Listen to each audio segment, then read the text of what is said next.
Hello and welcome to the Kirsty Knits and Sews YouTube channel. My name is Kirsty and this is my podcast where I talk about all things knitting, some things crochet and other crafty goodness. I live in Rzeszów in Poland with my husband and 2 kids, and today we're going to talk about some finished objects, some works in progress, some new cast-ons that I have had since the last episode, some acquisitions that I have bought, not many, but a few, and also some knit-alongs that I am participating in that I thought you might be interested in as well.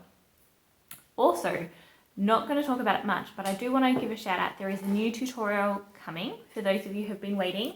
I finally recorded the project bag tutorial of how to sew your own project bag. Now, this is the only size given, but I do give a few notes about how to make it bigger, or at least tell you that you can make it bigger, and show some different size ones that I've made. So this is in editing at the moment and it will be shown here soon. So keep an eye out maybe in the next week for that. You can find me as Kirsty Knits and Sews on YouTube and on Instagram. They're places that I am most active. So let's get into finished objects. I'm pretty excited about this because 2 of my longest yarn WIPs are finished. My 2 longest term yarn WIPs are finished. The first one I started in 2019. I don't know when. My son was born in January and we moved out of the house in May or June. And it was started before we moved out of the house that he was born into. So first half of 2019, I finished it January 2023. And if you've been here before, you will maybe know which one I'm talking about. Let me show you the front. This one.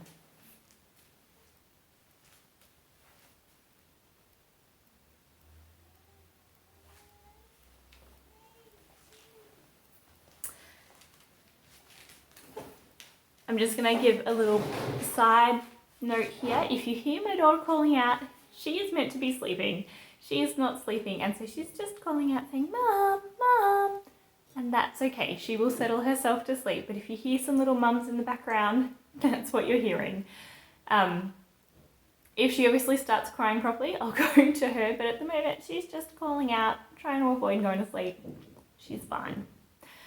I am drinking Earl Grey cream tea from Tea Leaves and Sassafras, and this is my hedgehog mug that I got from Home and You in Poland. Oh, sorry, no, it's not Earl Grey cream. It's not London Fog. I take that back. It's a tea that my friend gave me, Harney and Sons, and I cannot remember the name. Whoops. Anyway. So, this is a granny square blanket. It is crocheted. For those of you who maybe can't tell the difference between knitting and crochet, this is crochet. It is made with a hook instead of 2 needles. I can't tell you the pattern. It was in one of those 100 granny square books that I gave away before we moved out of that house. But I remembered the pattern enough to finish it off. The yarn that I used is Bendigo Woolen Mills Luxury in 8-ply. We have Coastal Blue for the dark blue. I think it's Aquamarine for the light blue, and then Frost for the white. And I started it to use up some skeins that I had used for something else, and I ended up having to buy 2 more skeins. So it uses almost 5 skeins, I believe. Now, I did start this for my son as a baby blanket. My son turned 4 today. Today is his 4th birthday. So clearly did not get it finished for a baby blanket for him. This blanket has been around the world. I started it in Australia, and I started it around the time that we were planning to move to Poland. And so we shipped packed up some things and shipped them to Poland. And I remember with this blanket going, which box do I put it in? Do I put it in the shipping box? Do I put it in the work-on box? And finally decided I would put it in the shipping box. And so I did. I put it in the shipping box expecting to be able to get it in a few months. And instead the world went into lockdown with a pandemic. And all of our things were on the other side of the world to where we were. And so I had to kind of give up a few of the projects, at least the timelines for the projects I had packed to continue in my first few months in Poland. And so when I finally moved here and I pulled this out, and it was at a point where I could basically just sew up all the squares. But I think mentally it was a little bit hard because the baby that it was for was now a 3-year-old, was then a 3-year-old. And I didn't really have a purpose for it. And it was kind of had a lot of the emotional baggage of that move and of the delay, perceived delay and all of that. And so it just kind of sat, but I knew it was so close. And so a few of you last year, if you were here last year, you'll have noticed that I worked on it in little spurts and bouts, but I never quite got it over the finish line. Well, this year I wrote into my new book, it's the first entry, and I said, I can do this. And so I pulled it out and over a couple of nights, finished sewing in the ends and crocheting the edge. Now I haven't blocked it since I put the edge on. All my notes for how I did the edge are on Ravelry, but I'm pretty sure it was a single chain, US terms, single chain, then 7 double chains into the third one, skip 2, single chain, skip 2, 7 double crochet into the same chain, skip 2, single crochet. And so you get this nice little scalloped edge. It is rolling in a little bit, but I'm not fussed and I don't know who it's for. It's going to be on the shelf for a while, and so I think that'll flatten out over time. Anyway. Oh, I also wanted to say, if you're new here, welcome. We've had quite a few new subscribers. We had our 100 subscriber giveaway. Beginning of December, we gave that prize away. 6th of December, we drew and gave that prize away. And here it is, almost the end of January, and we're double that already. We're on 200 and something subscribers. We've had quite a few new people over Vlogmas, and with the Stash Scraps video that I put up at the beginning of January. So welcome. This is what a normal episode looks like, and I look forward to sharing all the projects with you. Also, if you haven't already, go grab yourself a cuppa, because it's always nice to drink some, I want to say tea, because that's what I go for, but tea, coffee, or a cold beverage of choice. Yeah. And I know I can't see you, but it's just nice to kind of imagine you there, having a nice little chat with me. So hi. Alright, so that's my first finished object. And out of my stash, 637 grams for finishing this one. So that is a good start to the year. I have to say that probably helped encourage me to finish that. I am trying to use my stash this year, and I knew that things like that, it's a blanket, it's DK weight, even though it's baby, it still uses quite a bit. And so I knew that if I could get that out at the beginning of the year and start bringing down that total, it would be very exciting. Now, I will also say, for stash stats and things, I will do that at the beginning, the first podcast of every month. So this is the last one of January, so I'm not going to go into how much I started with, how much I've used, because I still have a week to use it. But come back for the next podcast and I will talk to you about how I've actually gone in January with buying versus using my stash. So the next one that I finished this first. I finished this one and then I was like, I'm on a finishing roll, I should get the other one out, and I did. So I finished these the day before, but they were my second oldest WIP, so that's why I was showing them in this order. My turtle reef socks. I am so excited to get these finished. Now, these are vanilla socks. 2x2 rib, vanilla socks, slip stitch, heel flap and gusset.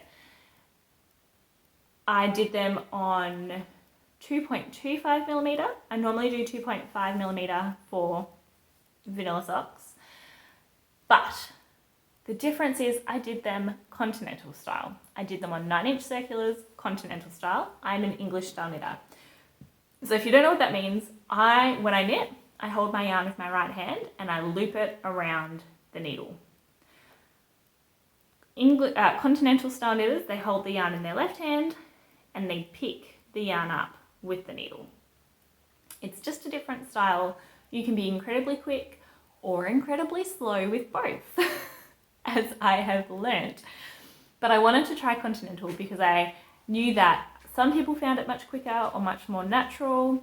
I think it really depends on which way you learn will make it more natural for you.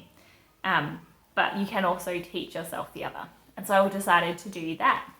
And this is the yarn that I chose. It is Maximu, I don't have the tag with me, it's Maximu yarns in the Sea Turtle Reef colorway. And it is, I believe, is luxury sock. I think it's got some cashmere, like 80 merino, 10 nylon, 10 cashmere from memory. It is delightful. I have absolutely loved working with all of Maximu yarns. I bought them in Australia. He lives down on the peninsula.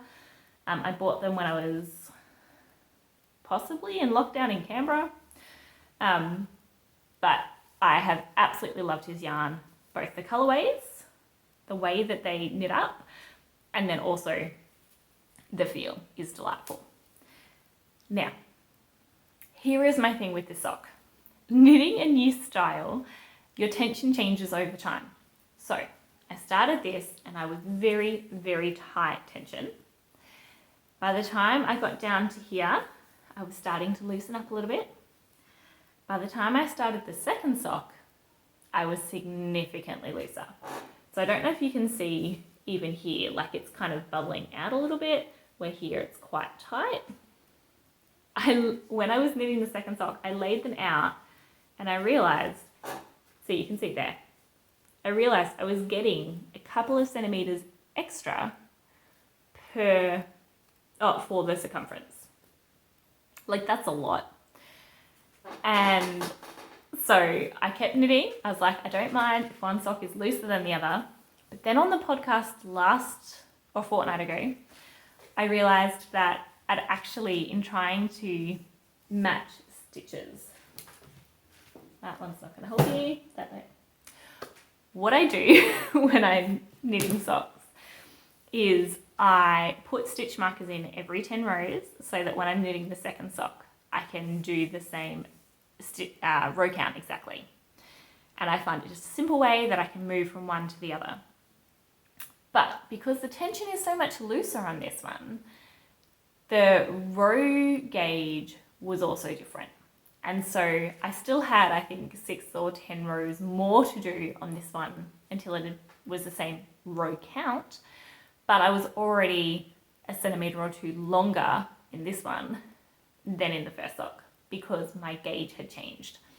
So again, rather than just ripping the whole thing out, of trying to do it a different way, I just tinked back until they were about the same height. And then I started the stitch, slip, heel, flap and gusset. And so I started that, and then as I was knitting that, I realized that that was also going to be a different gauge, and so I did fewer ones of them. And by the time I got to the foot, I just knew it was going to be different. So I didn't even try and count, I just measured it like I would measure any other sock. I don't have it with me, but I have a sock ruler that I've made myself just with some template plastic from sewing that I've put inches on and a rounded edge. And so I just put that into this sock like it was the first sock and measured it the same way that I would any other sock. And so now they have ended up about the same size, lengthwise. Obviously, circumference is still different. They're for me, so I don't mind that discrepancy. I cast these on in 2021, and it has taken me at least a year and a half to knit them. So by that point, I wasn't gonna fuss with it. What I will say about continental knitting, I don't mind it when I'm knitting. I do not like it when I'm purling. So I ended up for the second one just doing the ribbed cuff English style, the slip stitch heel flap English style. The rest of it I did knit continental. The first one I made sure I did everything continental, but yeah, not a big fan of continental purling. So my conclusion, I'm unlikely to ever become a continental knitter. I've dipped my toes in, I will use it for stranded colour work occasionally, but other than that, I'm good. I like English.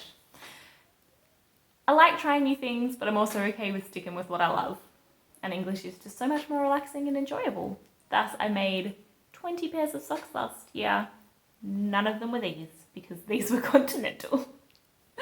Alright, so that one counts as 100 grams out of my stash. The socks themselves used 69 grams, but anything less than 50, I put into my scraps. And then I don't count them as they come out, as I use them in projects. So that's another 100 grams out of my stash. And then the final one that I finished, I only started in October. My Abide socks. So these ones follow the Crazy Sock Lazy vanilla socks on magic loop pattern. Even though I did it on 9-inch circular. If you want to do a 9-inch circular, she has a specific pattern for 9-inch circular, and she also has YouTube tutorials for 9-inch circular, magic loop, and DPM. So if you're interested in learning any kind of sock knitting or any of those techniques, go check out her tutorials. I will link them below. But it is, vanilla socks on magic loop, and I just adjust for the different ones. You only need to buy one pattern because the actual pattern is the same. It's just the instructions that change, and the tutorials got you covered for that. These ones do not have a pattern. The yarn is by 3 Tree Fibercraft. 3 Trees Fibercrafts. 3 Trees Fibers. And it is the Abide colorway. I did not do a pattern for these. Basically, I tried to figure out what I like in a sock. And so I tried a shorter heel flap. I tried, you can see it better on this one, an Eye of the Partridge heel flap. Not because I like it better. I actually think I prefer the other, the slip stitch heel flap. But because it was a 60 stitch sock.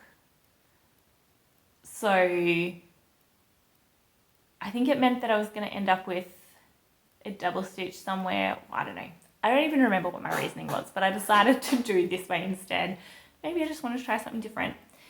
So 60 stitches, 2.5 millimeters, Eye of the Partridge heel flap, rounded toe, and they're done. These ones were a bit of a impromptu cast on. I was sick, I wanted to knit something, but I didn't have any vanilla knitting that I could just pick up and knit. And so I decided to cast on some socks with some yarn that was pre-wound. But it meant that I was never really into knitting these socks. So I've done them every night when my son is getting ready for bed. There's a chair over there, and I sit in that chair and I knit while he gets ready for bed because he wants me nearby while he gets ready. But doesn't need me to get him ready. And so yeah, just knitting a little bit on these a night. Sometimes it's just 1 row, sometimes it's 10. I've got them done and I'm very excited. It is a 2x1 ribbing on this one, which I quite enjoy. I think I prefer it to a 2x2. It just doesn't work with all stitch counts.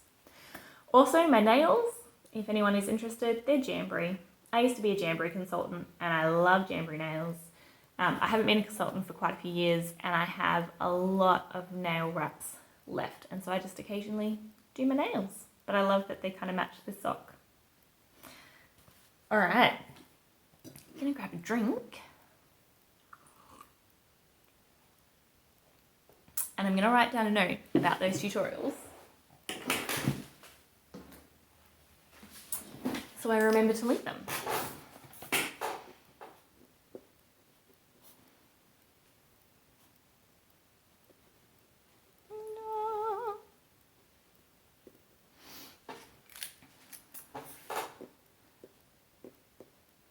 Okay.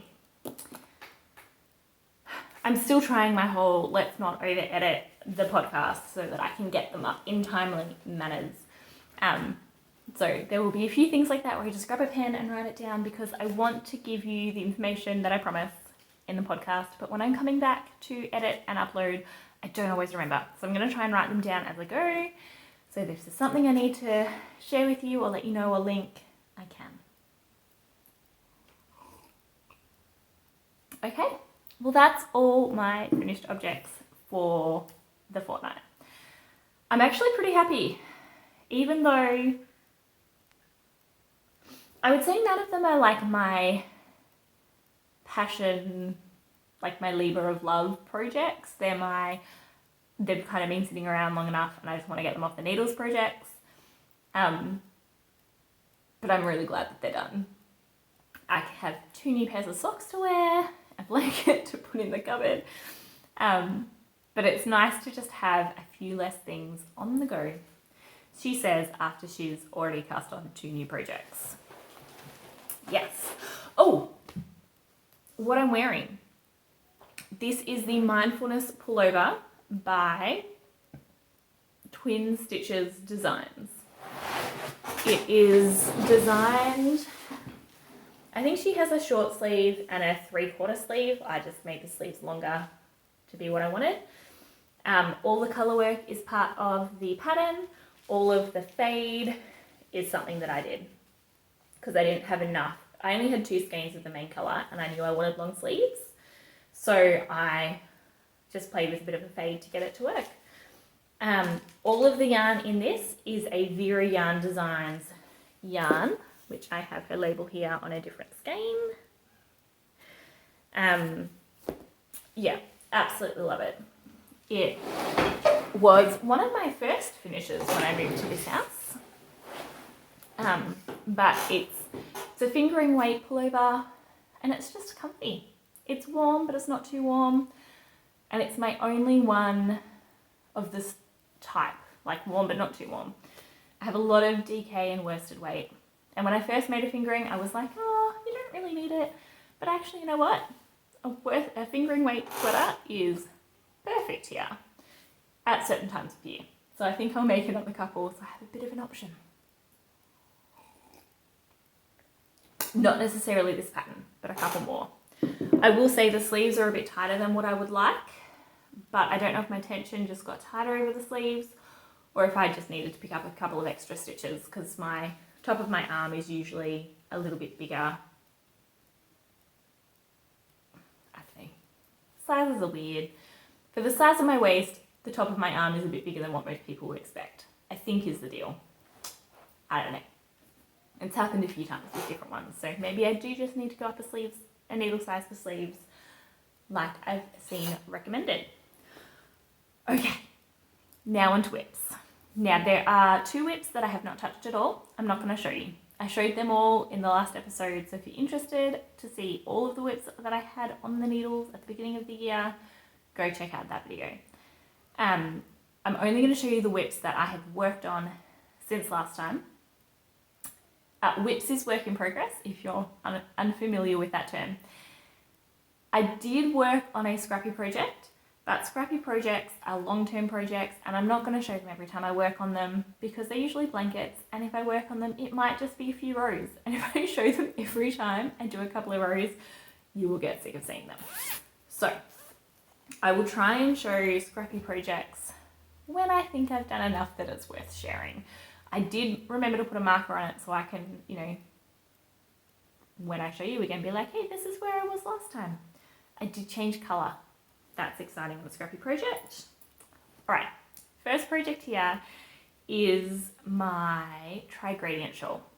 Now this is a Stephen West pattern and I'm doing it for my husband. I made one for my brother-in-law, my husband's brother, and my husband loved it so much that he asked one for himself. And my plan was to get it done before it got cold. I did not manage that, but I am working on it and I'm getting closer. I am using Happy Sheep baby wool. Now I think this is technically a sport weight. Yeah, I'm not sure. It's color 28. It's charcoal melange. And I'm holding that, so I'm not holding it double, it's brioche. My color 2 is also Happy Sheep, but magic sock wool. So this one is 100% wool. This one is 70 wool, 30% polymid. And this is color 15. I think it's like Sandy Beaches or something like that. So this is a 100 gram ball and this is a 50 gram ball. So I've got 2 of these and 4 of these to make the shawl. And this is what it looks like so far. Now, my needles aren't long enough to hold it out fully, but this is it. You can see the beautiful gradient that's coming up through here. So this is the garter stitch part of the shawl. It is a paid for pattern, so I'm not going to give stuff away in terms of how to do it. But this is the garter stitch part of the shawl. And so you can see the gradient coming through, but in such a beautiful, soft way. And then this is the right side, so the color 1 is showing clearly in the brioche. And down here, that is where I was when I showed it on my last episode. So I've actually done quite a lot. Every row in this gets bigger, so every row takes longer, but you can see that it is increasing in size. And then the wrong side, oh, look at that beautiful color. And so this is where you get the gradient a bit stronger, is the wrong side showing up. I love this shawl because you can choose to wear it a more subtle side or a brighter side. I say brighter, it's browns and greys, it's not bright. But it's the kind of colors that my husband will wear. His brother, when he opened his for Christmas, he was like, it's exactly my colors, like, thank you very much.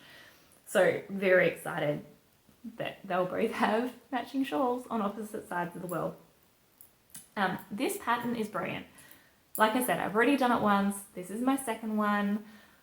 I would probably do it again. I mean, the pattern is simple. Once you, like, it's a 2 row repeat. Like, you do a right side and you do a wrong side. Yeah, that's it. Right side and a wrong side. That's the repeat. So once you get it, it's very simple. And this is the first section down here. Set up the second section. Second section has the 2 row repeat. When you get up to a certain point, you'll have a third section, because the brioche will come back in on this side again as it gets bigger.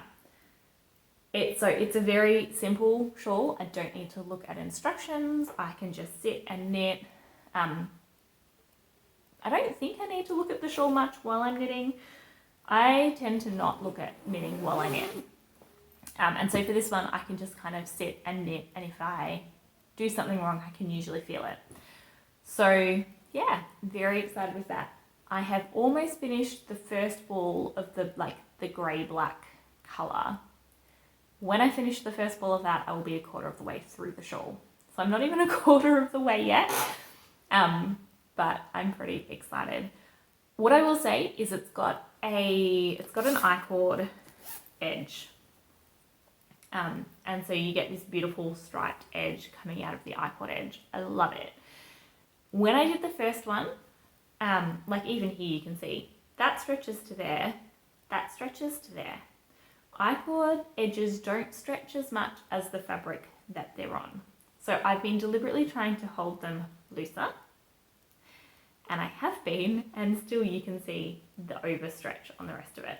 So if you're ever doing an I-cord edge, just try and be aware. Always do it looser than you expect. Don't try and like tug the first stitch to close it. It will close automatically, and you want the extra yarn in there so that it can have that stretch. I learnt that Stephen West loves his I-cord bind-offs, his I-cord edging, his I-cord cast-ons, and the first time I did it with my shawlography, I did it so tight that when I wear it, it just curls up because the edge is just nowhere near as long as the actual fabric. I still wear it and I love it, but it is something that I'm very conscious of when I do any other Stephen West patterns. Because I'm pretty sure everyone that I've done has included I-cord. Alright, now for a Musselburgh. This one, I'm so happy to be able to show you my progress.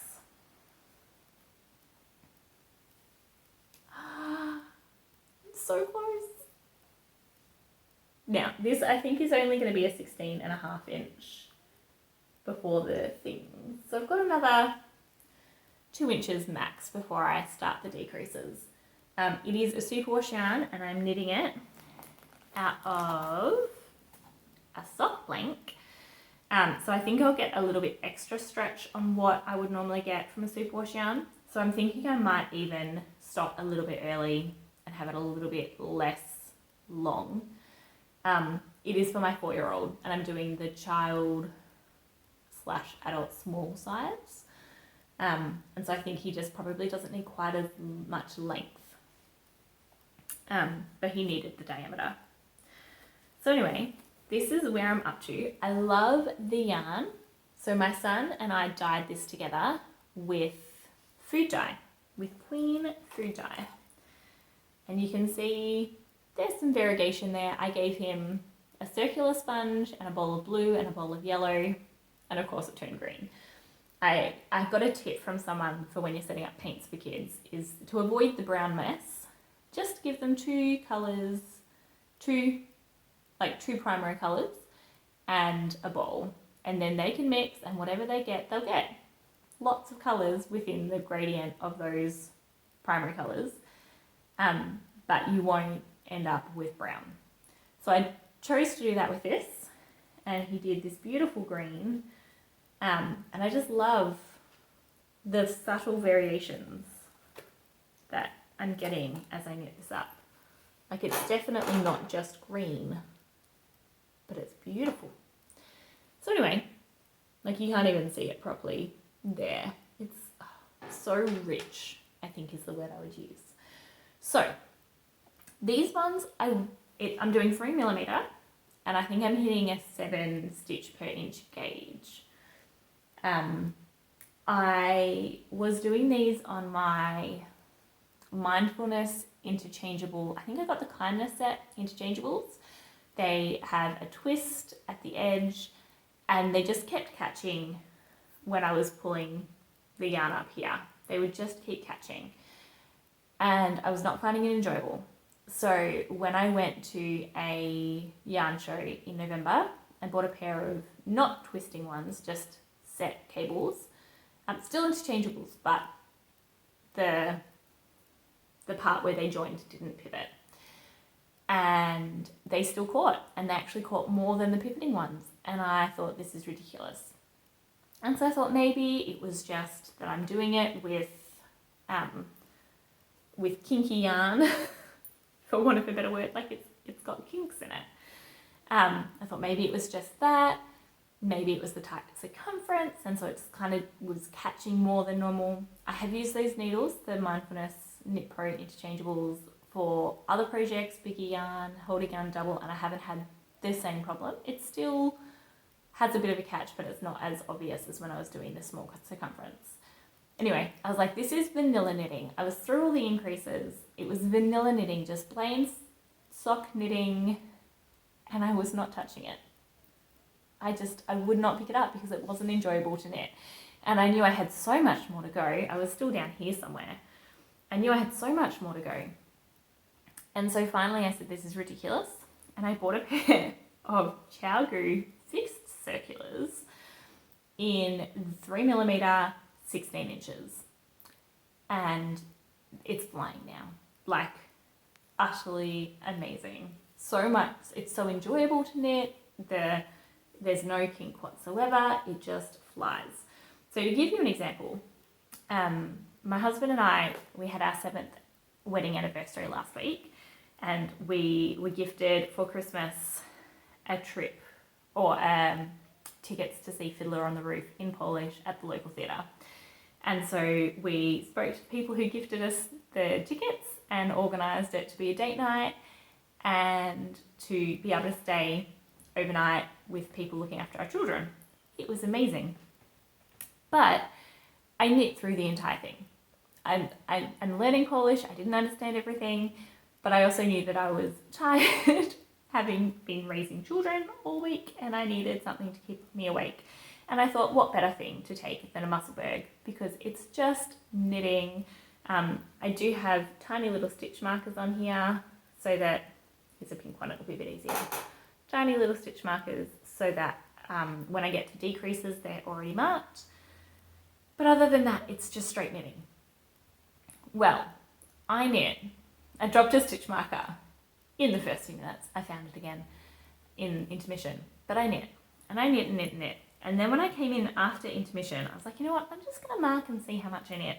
So after intermission, I knit from here to here. So that's what, an hour and a half worth of knitting when I was falling asleep. So it wasn't proper knitting. I reckon I probably started down here when I went into the theatre. So I probably knit from around there up to here in a few hours of watching a musical. It felt amazing. What I've done up here is basically what I did the rest of that night and the next morning before we picked up the kids from church. Yeah, it was incredible. So yeah, can recommend if you've got a project that you're not touching because of the needles, it's not enjoyable to knit on those needles, find new needles. Just somehow figure it out, because this should be done by the time I see you next. And hopefully the one for my husband will be cast on. Do you know what? I can still hear my daughter. She hasn't gone to sleep at all. Apparently me sitting here talking to you this week is enough to keep her awake. Other weeks it's been enough to put her to sleep. Who knew? Okay. Next we have socks. So these socks, which have been sitting over here for my nighttime knitting, have been replaced by these socks. Ooh. Now, last week, I'm pretty sure I showed you the first sock. It is Rogia Perfect, which means that both socks will knit up exactly the same, but I don't have to count rows or do anything like that. Yeah, pretty excited. I'm doing a ribbed pattern. I'm not going to share what I'm doing because I have a feeling someone has actually published a pattern of this. But basically it's a 2x2 rib cuff, a 3x1 rib with a twist on it for the body, slip stitch heel flap and gusset for the heel turn, which I'm following the Crazy Sock Ladies Vanilla Socks on Magic Loop tutorial, but adding a 3x1 rib in. And, oh, actually,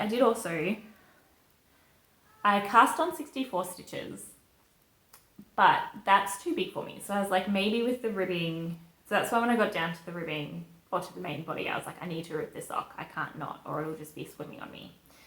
But I was like, I just feel like that's going to be too big anyway, and it bugs me. I don't mind for the leg, but it bugs me around the foot if it's too big. So when I did the gusset decreases, I did extra gusset decreases. So I finished with a 56 stitch foot, which I think actually fits me best. So funny story, I've been trying really hard to find a sock that fits me well. And there's one sock. So when I started sock knitting, I did 64 and it was way too big. And I did 56 and I was like, this is a little too tight. And so I've been like, maybe I need 60. And I've been kind of knitting back and forward and never quite sure. And the socks that I reach for, like I reach for pattern socks because they kind of cinch it a little bit. And they also kind of give some structure to the leg. But I like knitting vanilla socks, and I don't know, it's just been a bit of a journey, an experiment over the past year. Well, I realised that some of the socks that I do reach for are vanilla socks, and they're my 56 stitch ones. And I think what happened is when I knit them, I was either pregnant or had just had a baby and my feet were still swollen. And so my memory is that they were a little tight, but they actually fit really great now. So after all of this searching, I think I just need a 56 stitch foot. Oh well. I still don't mind having a larger leg because my calf does get quite big quite quickly. So I might start doing a 64 stitch leg and then maybe even putting some decreases in before the heel flap. We'll see. But so this one, the foot, I don't know if you can even see, but the foot is smaller than the leg. So my second one, I am getting there. This is where I'm up to. We have a beautiful little mushroom progress keeper that my sister Melinda Knits and Sews made me for Christmas. I got a little rainbow set of them. And these are kind of my Christmassy socks, so I thought the red mushroom would work well for them. I just didn't get them finished for Christmas. The thing I will say about this yarn, I love the yarn, but it is designed to be matching. And so here you can see this just does not look right. What's happened is, see there you go, you can even see it coming out the side. What's happened is there's been a join in the yarn and they've done some kind of glue or felting or something to join the yarn, but it's left the yarn really stiff. Now, because they're meant to be matching perfectly, I was like, I don't want to cut that out. Probably stupidly of me. I was like, I don't want to cut it out because I don't want it to not match perfectly. Like, it's called perfect. But I also feel like if you've got yarn that is meant to match perfectly, they shouldn't have things like that in. So it's like, surely they would only do that if it's going to wash out. And if it washes out and becomes like normal yarn, then we're fine. We have no problem. But at the moment, every time I knit it and I just see that like the pulling and the loops, like it's just not encouraging. So I haven't touched it yet. I'm going to wait until I block it and I will let you know. I don't normally block socks, but I'm gonna like wash block these ones, wet block these ones, and see if that loosens up and sits nicely. If it doesn't, I know from the other, I don't think I've got it in here, from the center part here is the toe. And from the other one, I had plenty left over. So if I get to that point and it hasn't worked, I'm just gonna do some surgery. Cut in here, get some yarn from the toe and graft it in. It'd be annoying to do that on ribbing, but I'm not gonna wear socks that have like really stiff, gross things on it. So I have to say, I was a bit disappointed with the yarn for that. Because it's in the white section, retrospectively, I'm like, I should have just cut it out. Having half a row less for the cuff would not have made a difference, but I didn't. Thankfully, it's not in the coloured section, so it's not going to ruin my repeats there, but I don't know. Just kind of annoyed me that that's even a thing. Yeah, there you go. So I'll let you know if it comes out fine, I'll let you know if it doesn't and I have to graft it in, I will let you know. But yeah, like it always kind of annoys me when people do that in yarn. Like I get that you have to sometimes make it up to whatever grams and that, yeah, but like that was a serious something. I was not impressed with that one. Some ways I prefer like a knot because then I can just cut the little knot off and do my own join or weave in the ends. But that was like quite a long section. I don't know. It also annoys me when you have a gradient one and they've just cut in and the gradient continues but from a different point. That annoys me. Like, come on guys. Duh. Or a stripe repeat, I don't know. Anyway, now for exciting news. This one is, I believe, a cast on since the last time I saw you. I cast it on the 16th of January. I'm pretty sure I did my podcast before that. This is using half-baked, hand-dyed in the Kirsty colorway. This was going to be you can see up behind me, these are my 12 sock skeins for 12 months of sock knitting from Stash. And already I failed because this was meant to be March. I haven't touched January's one, so I figured I can just swap them over. And I pulled another one down that I wanted to cast on, and I'll show you that soon. Yeah, so I'll probably still knit 12 months of Stash in 12 months, but I won't necessarily knit them in the order that I originally thought. So this one, it's half-baked hand-dyed. She did a competition on Instagram where you randomly pick numbers between 1 and 100, but she did say there are clues as to what those numbers represent in my Instagram. So I went through and I picked 4 colours and figured out the numbers for them from her Instagram, and this is what I got. And then she randomly picked 9 people's numbers, put them together, and of the 9 that she picked, mine won. So this is named after me from this competition, Kirsty. And I am doing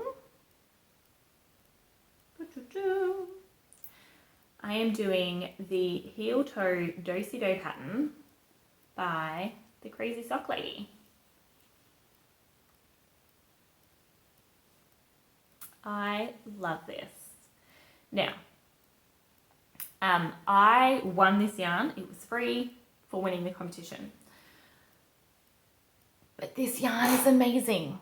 So yes, it was free yarn, but this yarn is amazing. It is plump, it is soft. Like I went onto her website to see what other colorway she had, and I think she said that there was another, a new release of colorways coming out soon. So if you're interested, go check it out. But yeah, I love the colors. They are so vibrant. I love the pattern. I knew that I wanted to give this pattern a try with self-striping, and I'm so glad I did. The pattern's just on the front, so the back you can still see just the plain stripes, but if you wanted to, you could do it on the back as well. And because it's self-striping yarn, I am going to do an afterthought heel. I haven't marked for that yet. I don't know how long I'm going to do the foot or the heel, foot or the leg. So I'm just knitting at the moment, and at one point I think I want a longer longer leg, so I might start about here, and then I would have another 3 or 4 inches to do for the foot. So I'm going to do both of them, like I'm going to do both socks, and then I'll probably do the afterthought heel at the end for both. I love them. I'm not sure I'm going to get them finished by the end of January. There is a knit along, which is called Stash KAL Knit Along, KAL. It is held by a German, being run by a German person, and I cannot pronounce her Instagram name, so I'll link it below. And it is knit a pair of socks every month from yarn that you had in your stash before 2023, which is what this was intended to be, kind of. I wanted to do it anyway. I saw the knit along and I was like, hey, cool. But I don't think I'm going to actually participate in the knit along, because I don't think I'm going to have a pair of socks finished that I started in January by the end of January, because this is the only one I've started. I'm doing it on Addy sock needles. So they're, I think, maybe 10 inches. Their needles are different sizes. So I find them, this needle is a little bit longer than a Chiaogu 9-inch needle. And so I just find it a little easier to work with, English style. It does have a little catch, not as bad as any other needles that I've spoken about today, but it does have a little catch. It is noticeable sometimes. Yeah, but I still like using them. I really like the uninterrupted nature of knitting in the round for socks. I don't really like the way I have to hold my needles for socks. They just always seem a little bit small. But I think I would like to do this pattern again sometime on Magic Loop. And I think it'll feel more natural to me on Magic Loop, but I'm still enjoying it on the sock needles. It's just not as quick to knit on the sock needles, I think, is what I feel. I haven't done any tests to see. Okay. Oh, do I have it in here? I'm just looking for the yarn tag. Oh well. It should be in there. I cannot see it. Alright, so my next cast on, which I think is kind of hilarious to me because when I did my stash stats, I said this is what all these things are for, and I've gone through and decided, yes, I really do want to make these jumpers, and the ones that I didn't really want to make, I've taken out of the deal. And I'm trying not to buy new patterns, I'm trying to make the patterns that I already own. Well, it's cold and I wanted a shawl to wear while I'm sitting and knitting in front of the TV. And there is Sosu Knits on Instagram. She had a birthday sale or something. I don't remember if it was 40 or 50% off all of her patterns. And I like her patterns, and there's another one of hers that I have bought that I'm waiting to knit. I just haven't found the yarn for it yet. And so I was like, I'll just have a look. And I did, and I found a pattern that I really wanted to make. And it was a shawl, and I knew that I wanted a new shawl, and it looked big, so that was good as well. Let me see if I can find the picture for this while I talk to you about it. I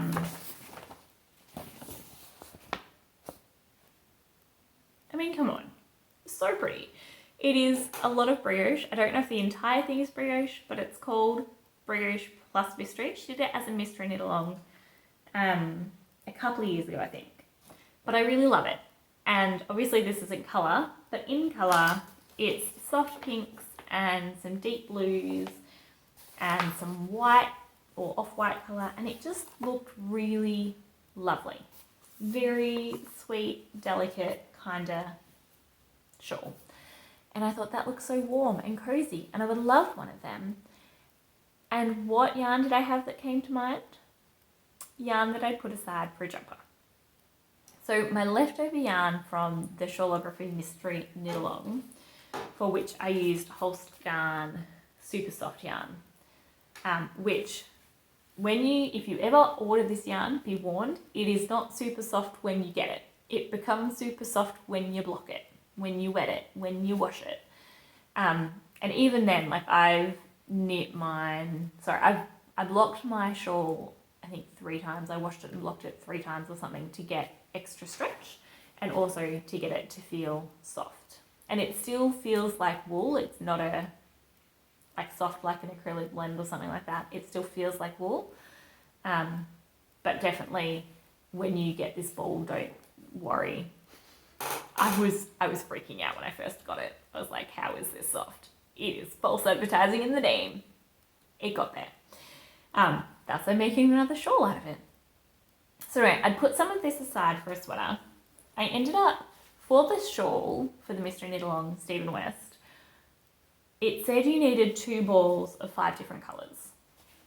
Now, 3 of my colours, I didn't even touch the second ball. One of the colours I went in a fair way to the second ball. I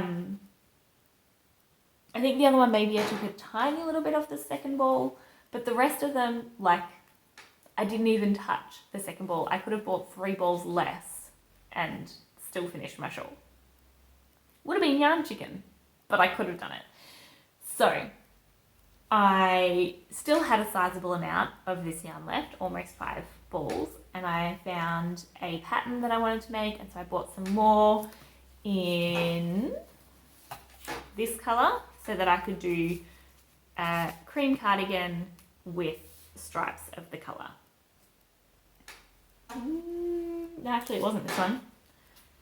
This is bleached white. I got an almond, so I got a bit more of a creamy beige colour. But I then decided that I didn't really want to make that cardigan, so all of this kind of just returned to stash again. There was a jumper I wanted to make, which I had bought this colour and this colour to go with one of my other ones.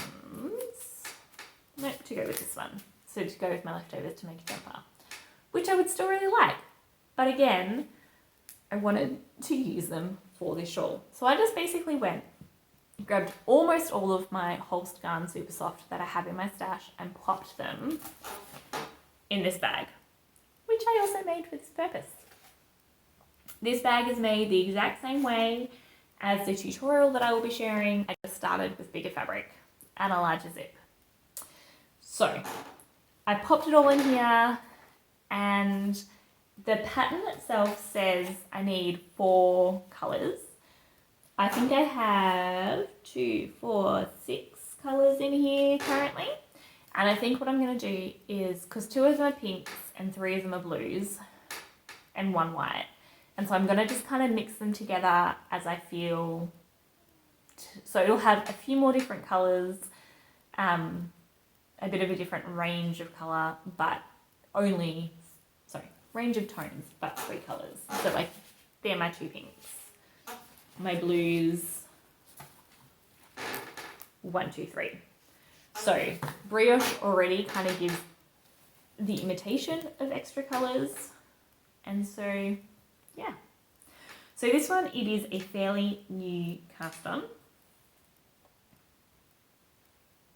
And the colour is not showing up properly here. This is this colour held with the cream. With the light behind it, it's a bit harder to see. And that's the other side. So it's really fun to have, like here, colour 1 becomes colour 2 for this part. Like it's just a bit fun to do the pattern so far. So this will be the centre back bit, and then I believe we're going to knit down here or something. I don't know. It's not a mystery in that I have the whole pattern, but I'm very much a just do what it says, don't read ahead kind of pattern knitter. Because if I read ahead, I get confused, and I just would rather not. So this is it. I haven't done a huge amount of it. I cast it on, kind of on a whim, but it is, after I cast it on, I realised it is so similar to the tri-gradient shawl that I'm making for my husband. Obviously, it has garter stitch panels, it has brioche panels, and it does change colour, and so it's not as mindless as the one I'm doing for my husband. But there were rows that I'm like, this is exactly the same, minus stitch count. Stitch count was always different, but the structure of the row and everything was the same. And so at that point I was like, I should probably focus on doing his first. Plus his is in a mindless knit stage. So I have cast this on and I'm excited to work on it, but it's probably not going to get the bulk of my attention. I feel like if I'm going to do a brioche shawl at the moment, I need to be doing my husband's one, if I can. And plus this one is still in I need to have no kids around and the ability to spread out yarn. Yeah. So, lots of fun. Like I said, I made a bag for it because I figured with all of those skeins of yarn, I needed something to keep them together. So, that is all my WIPs, all my works in progress that I have worked on. There is some upcoming knits that I wanted to share with you as well. This first one, I didn't put information for this one. There is a happy birthday knit along going on. It is, I'm not going to know the name. I'll put the name here.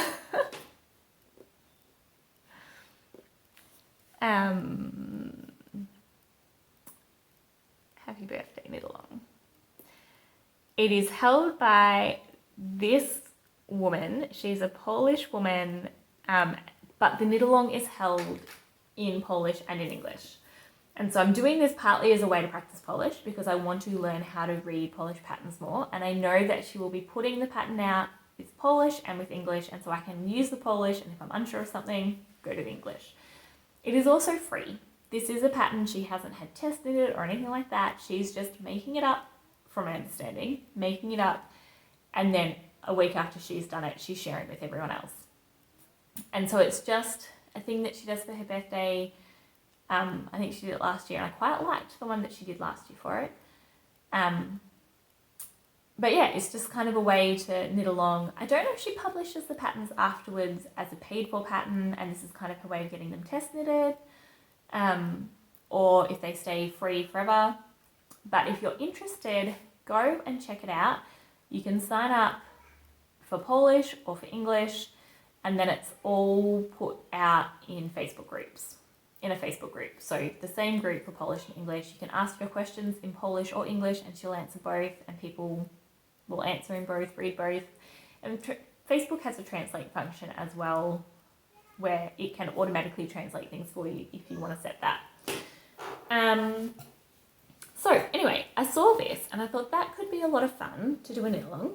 It's for a month. The first part of the pattern should be released today or tomorrow. So if you're interested, go check it out ASAP. But I didn't want to buy yarn because I didn't know what it was going to look like. I didn't know the pattern.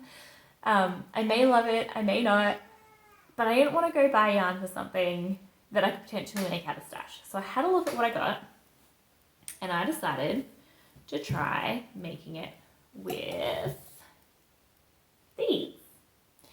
Now these are ones, if you saw my stash video, that I bought and I was not impressed the way they were knitting up with the other colours. I got 6 of them and I just was like, yeah, whatever. Yeah, but the pattern that she's doing, it's sport weight held double. And this says worsted, but every time I've used it, I've decided that I wouldn't call it worsted. I would probably more go DK. And so I thought maybe I need to add something in. So again, I went to my stash and I thought, what if I held it double with my lace weight?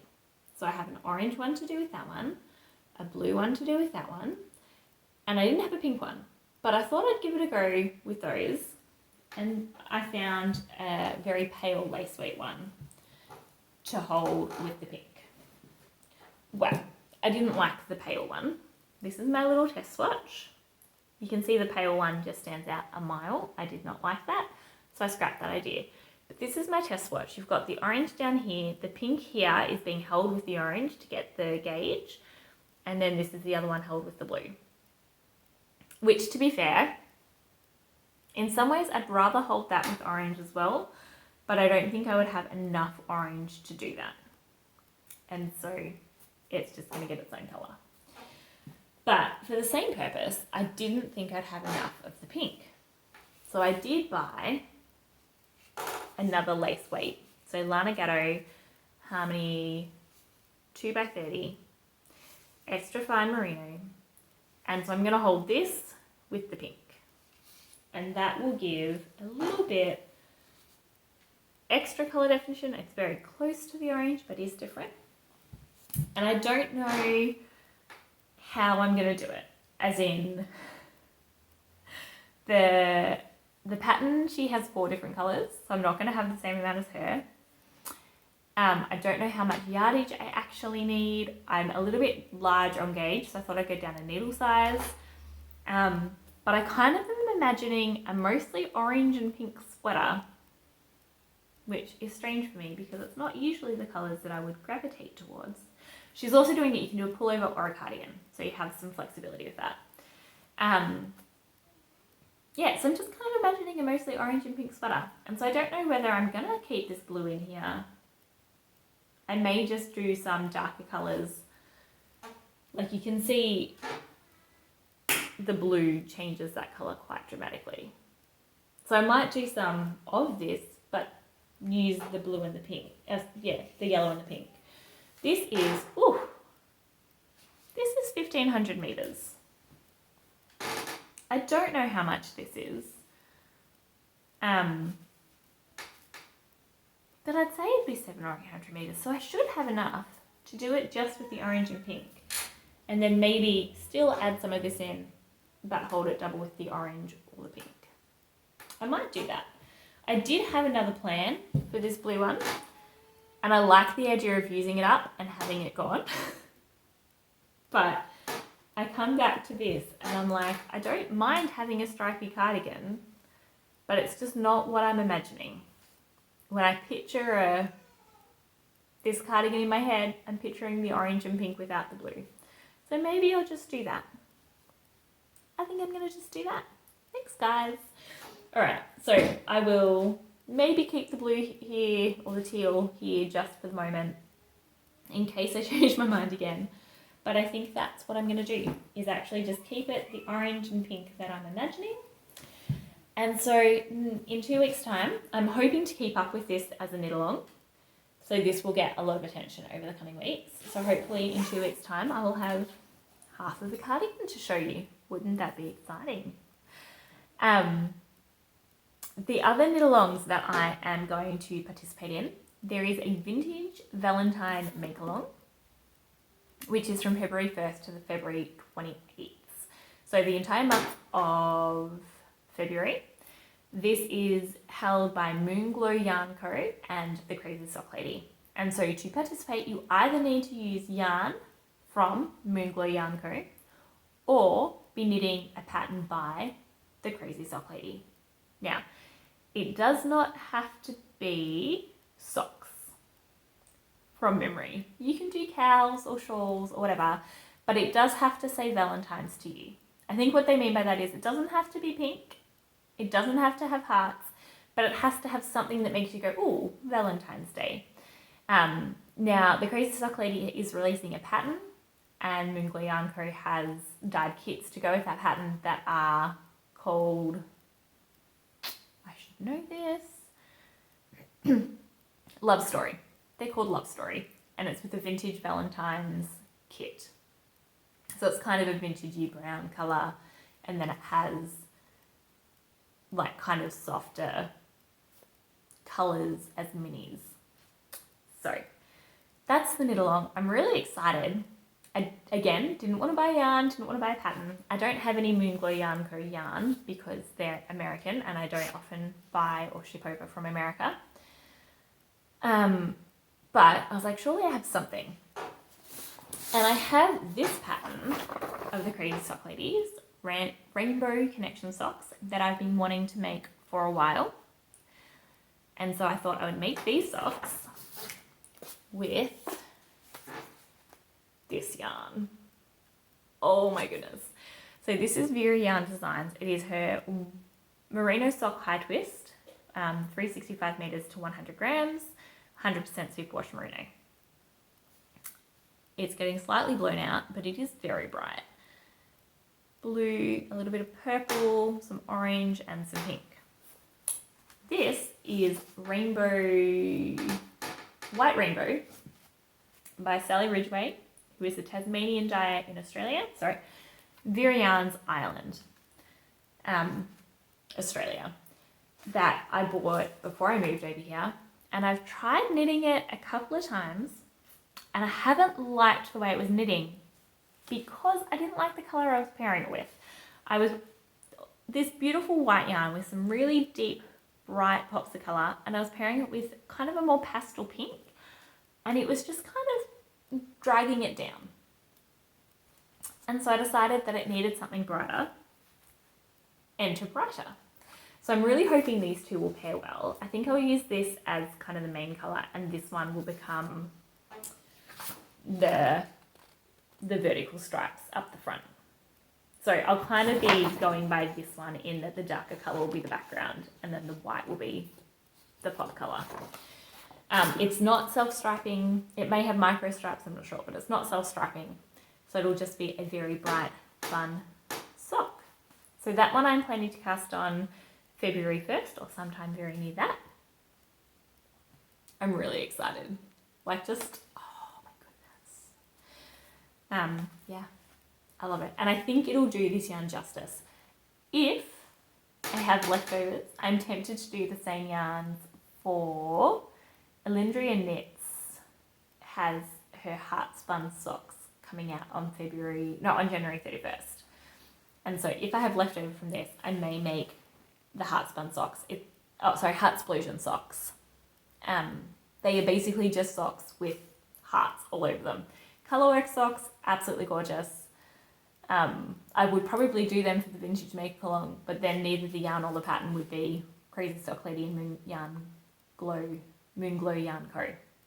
So I will do the rainbow connections with this for the vintage Valentine make along, and then I will hopefully have enough of this to do the Heartsplosion Socks. If not, I'll pick a different background colour because I should have enough of this to do both without a problem.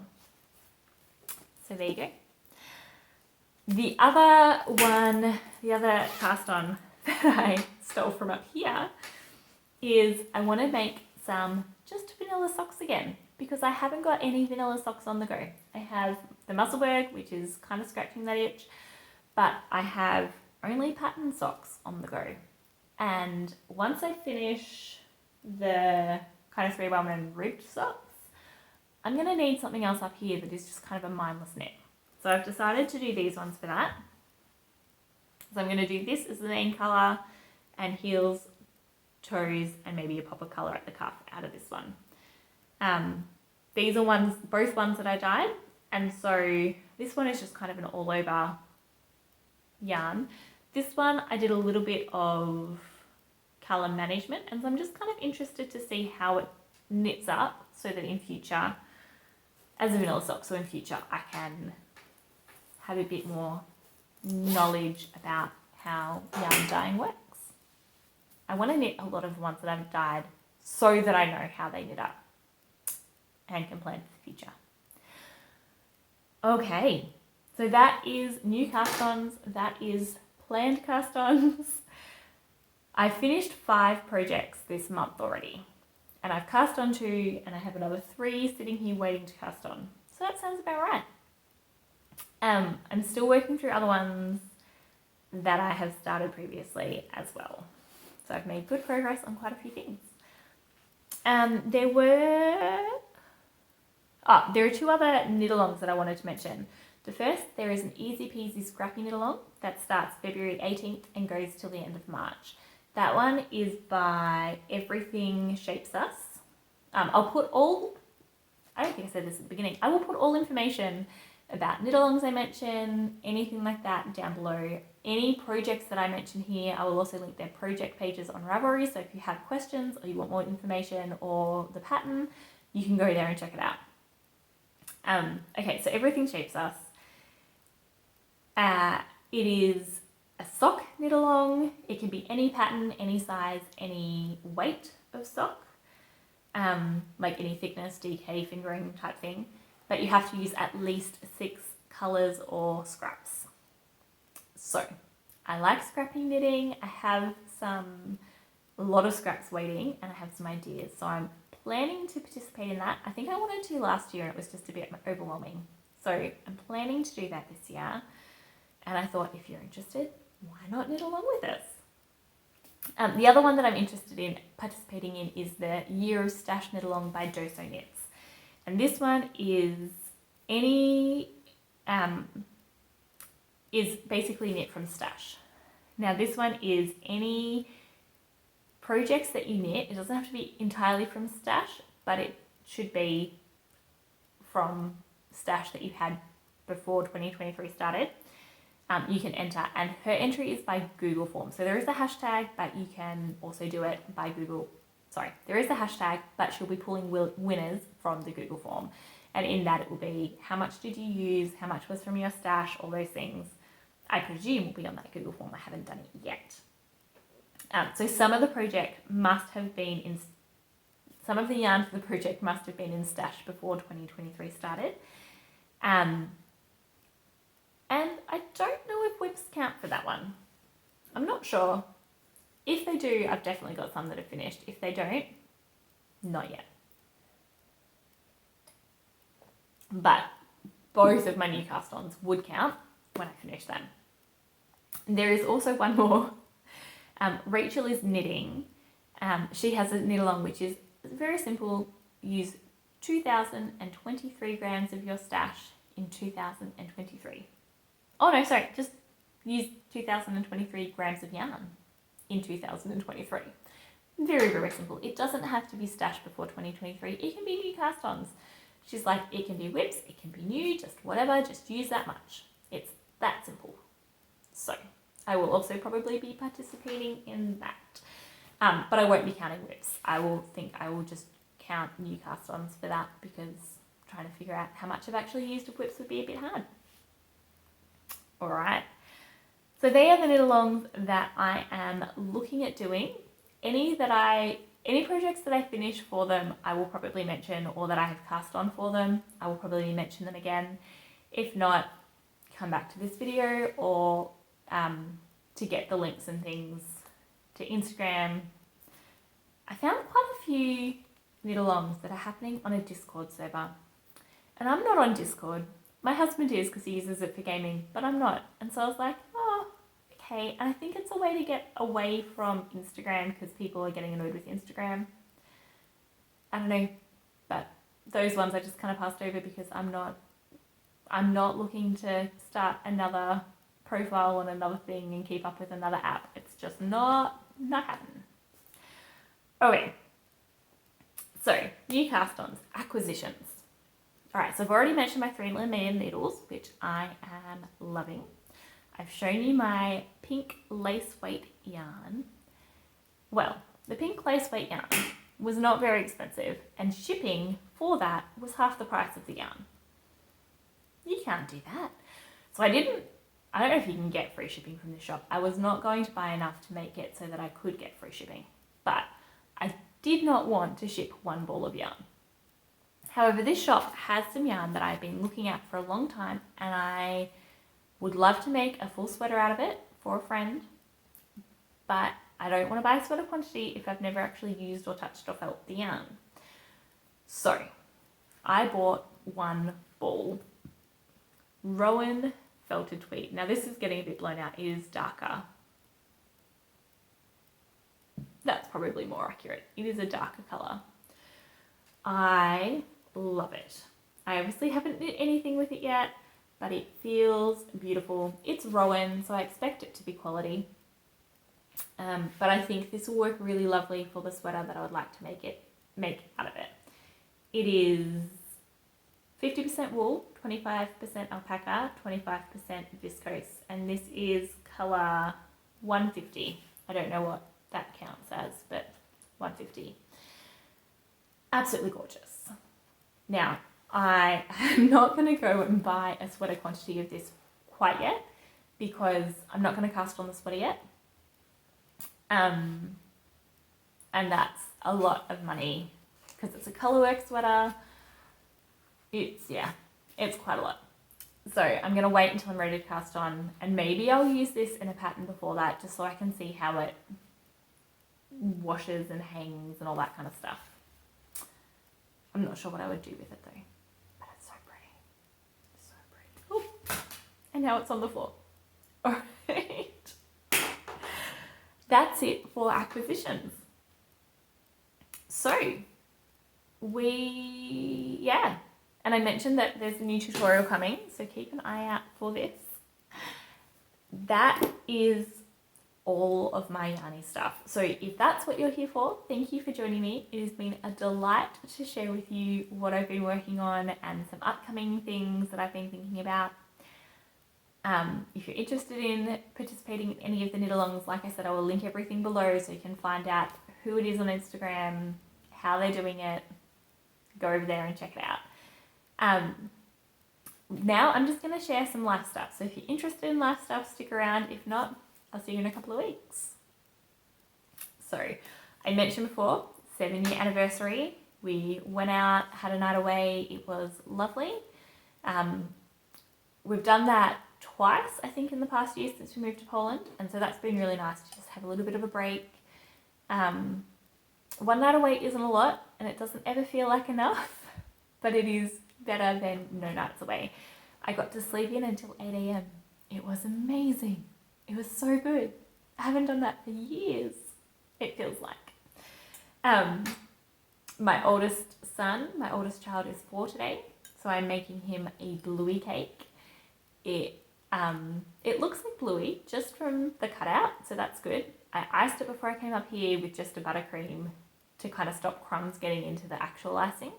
And I'm hoping by the time I go downstairs that buttercream kind of will have set enough that I can then paint on it with the rest of it. So I'm doing bluey.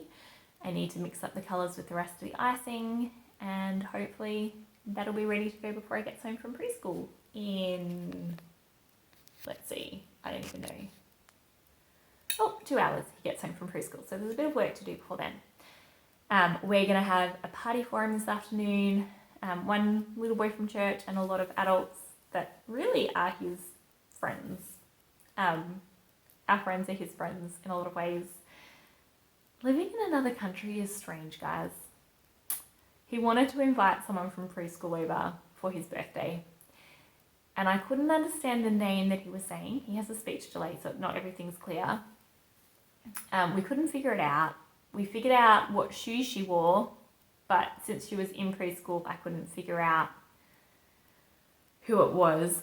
I figured out where her stuff belongs at preschool, but there's no name on that shelf where the rest of the kids have names, so I don't know.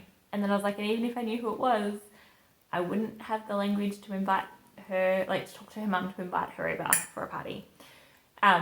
Which I was willing to work through if we'd been able to figure out the rest of it, but we were not in time. So she's not going to come, but a little boy from church is going to come. And I told Zechariah I would try and have a play date with this little girl another time. I think she lives local, quite close, so we'll see. The first thing he told me was, she has Sky shoes, Mum. Sky from Paw Patrol. I said, okay, mate, what's her name? He said, I don't know, but she has Sky shoes. Important things to 4-year-olds. Anyway, so we'll have a party for him. We got about a foot of snow on Friday night. It was beautiful. We had a blackout overnight, and it is not all melted, but it is definitely on the way to melting. And we have pine trees out the back that have bent over under the weight of snow, and now that the snow is off them, have not straightened up yet.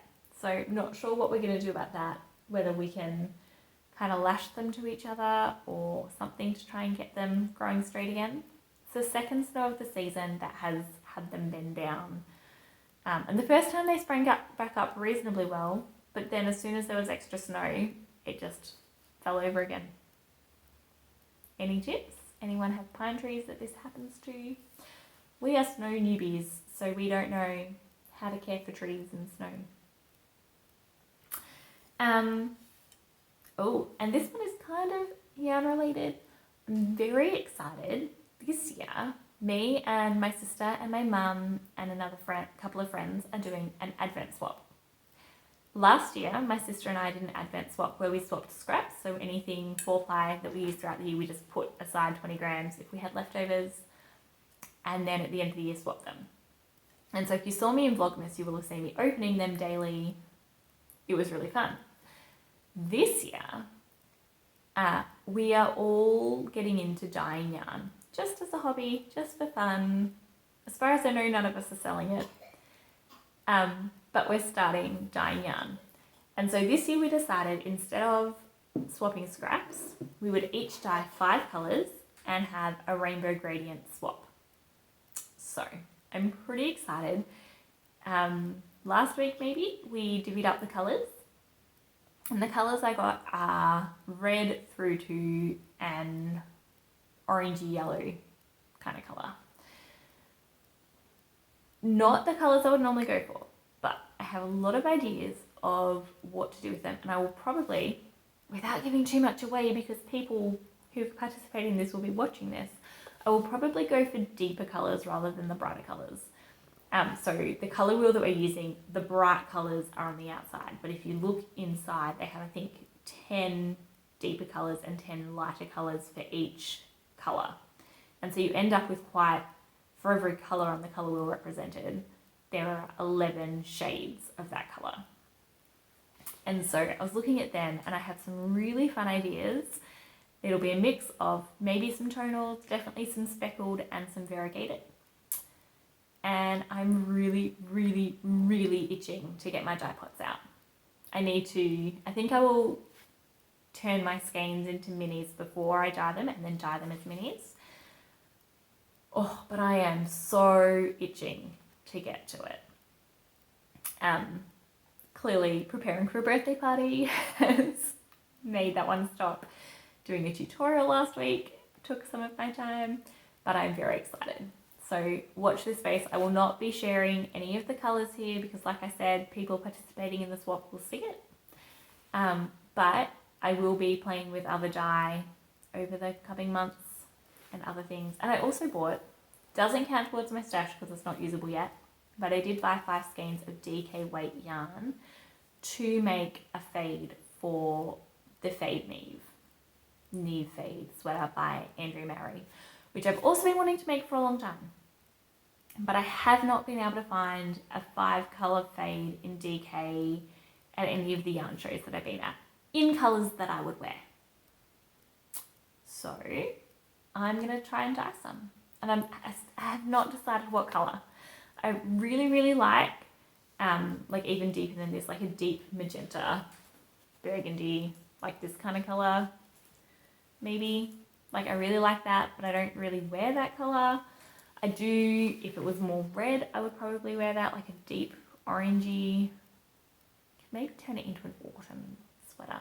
Do like deep burnt orange, maybe. The one that she does it in the pattern is kind of sea greens. And I love that. And I would wear that, absolutely. But I have a lot of sweaters that are green. I have more coming that are green. And I don't generally like making sweaters so it looks exactly like the picture. I usually like changing something up. And often that is colour. Because I like knitting unique things and not just replicas. Sometimes I knit replicas, but not always. Anyway, so that's something that you will see coming up too. Alright, right now I'm going to say goodbye. I'm going to go finish icing a bluey cake and cleaning up downstairs and possibly up here so that when kids come for a party, we'll probably stay downstairs, but when people come for a party, we have food. I also am going to make pizza for everyone, giraffe toast as we call it in our house, because our then 3-year-old did not want to eat pepperoni pizza. I told him that it was giraffe toast, and now he loves it. Yeah.